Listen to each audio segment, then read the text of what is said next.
দুনিয়াতে যত অদ্ভুত অদ্ভুত প্রশ্ন সব আপনি মুসা আলাইহিস সালামের মাথা থেকে পাবেন। বিভিন্ন বিষয়ে আল্লাহরে প্রশ্ন করতেন। সাইয়েদনা মুসা আলাইহিস সালাম আল্লাহরে বললেন, আল্লাহ আপনি আমার এমন একটা জিকির শিখাইয়া দেন যে জিকিরটার শব্দ আপনি আর আমি ছাড়া কেউ জানবে না।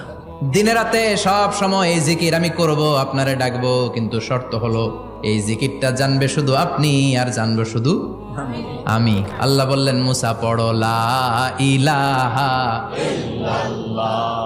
মুসা আলাইহিস সালাম কয়, মাবুদ এটা তো জাতীয় জিকির, সবাই জানে। আমি তো চাইছি এক্সেলেন্ট একটা জিকির, কারো কাছে নাই, শুধু আমি জানবো আর আমি পড়বো। আল্লাহ বললেন, মুসা এই লা ইলাহাকে যদি এক পাল্লায় রেখে দাও, তাম বিশ্ব, 7 আকাশ 7 জমিনটারে তুলে যদি তুমি আরেক পাল্লায় রেখে দাও, লা রাজাহাত কাফাতু লা ইলাহা ইল্লাল্লাহ, মুহূর্তের মধ্যে লা ইলাহার পাল্লা ভারী হয়ে যাবে। ও মুসা, তুমি যতই এক্সক্লুসিভ জিকির চাও, লা ইলাহার চেয়ে দামি জিকির আমার কাছে নাই।